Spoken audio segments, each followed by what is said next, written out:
Hello guys, I am Anand sir. Guys, आपको पता है जेनेटिक मटेरियल क्या है?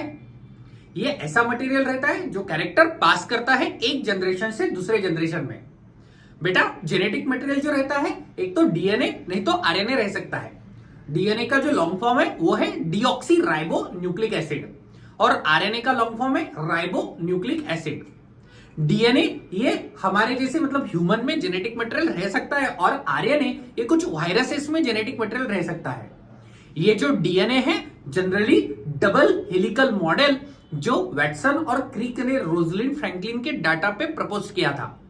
ये डीएनए किससे किससे बनता है? तो ये बनता है न्यूक्लियोटाइड से।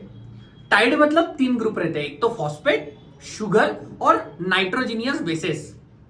तो बेटा, ये जो डीएनए है वो जनरेशन से जनरेशन में कैरेक्टर जो पास करता है ये तीनों मटेरियल से ये बन सकता है और ये सभी के सभी तीनों मटेरियल एक दूसरे के साथ में फॉस्फोडाइस्टर के बॉन्ड की मदद से जुड़े हुए हैं। जैसे आप देख सकते हो कि एक शुगर, एक फॉस्फेट और नाइट्रोजिनियस बेसिस ये एक दूसरे से कनेक्टेड है। शुगर कौन सी रह सकती है? तो पेंटोस शुगर रह सकती है और नाइट्रोजिनियस बेसिस मतलब purine and pyrimidine as well.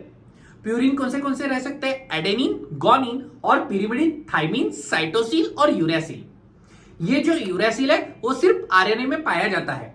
मतलब अगर डीएनए में थाइमिन है तो आपके आरएनए में थाइमिन के जगह पे यूरेसिल रहेंगे। बेटा, ये जो डीएनए है वो उसका जो जेनेटिक मटेरियल है इसकी एक पूरी जर्नी मॉलिक्यूलर बायोलॉजी में हमें देखनी है, जहां से ग्रिफिथ के एक्सपेरिमेंट से कि डीएनए ही क्यों अपना जेनेटिक मटेरियल है, इसके अलग अलग experiment molecular basis of inheritance में हमें दिए गए हैं। तो ऐसा ये जेनेटिक मटेरियल क्या क्या और कर सकता है? तो एक स्टेबल जेनेटिक मटेरियल रहने के लिए डीएनए ये एक स्टेबल जेनेटिक मटेरियल है और आरएनए क्यों नहीं है, इसके भी बहुत सारे क्वेश्चंस हमें आ सकते हैं। ओके बेटा, सो डीएनए हमें बहुत अच्छे से स्टेबिलिटी देता है क्योंकि इसमें बहुत सारे इवोल्यूशनरी चेंज बहुत ही स्लो होते हैं और आरएनए एक ऐसा जेनेटिक मटेरियल है जिसमें जो चेंजेस है वो बहुत ही ज्यादा सुपर फास्ट होते हैं। तो डीएनए में चेंजेस स्लो क्यों होते हैं और आरएनए में सुपर फास्ट होते हैं, हम थोड़ा सा एक एग्जाम्पल की मदद से समझ के लेते हैं।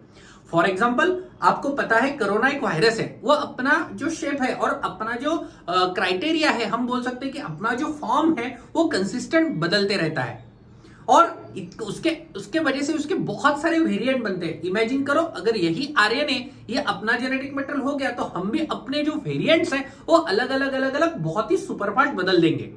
तो इसका मतलब हमारे में डीएनए, उसके वजह से हम एक स्टेबल ऑर्गेनिज्म बन चुके हैं और उसके वजह से डीएनए एक स्टेबल जेनेटिक मटेरियल है।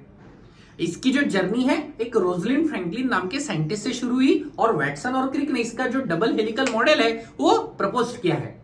तो ऐसा डीएनए, आपको ये छोटी सी कंसेप्ट होपफुली आपको समझ में आ गई होगी। तो अगले बिट में हम देखेंगे आरएनए एग्जैक्टली कौन से वायरस है इसमें और ये क्या क्या कर सकता है इसके बारे में हम पढ़ेंगे। तो ऐसे ही वीडियो देखने के लिए आप जुड़े रहिएगा। Thank you guys.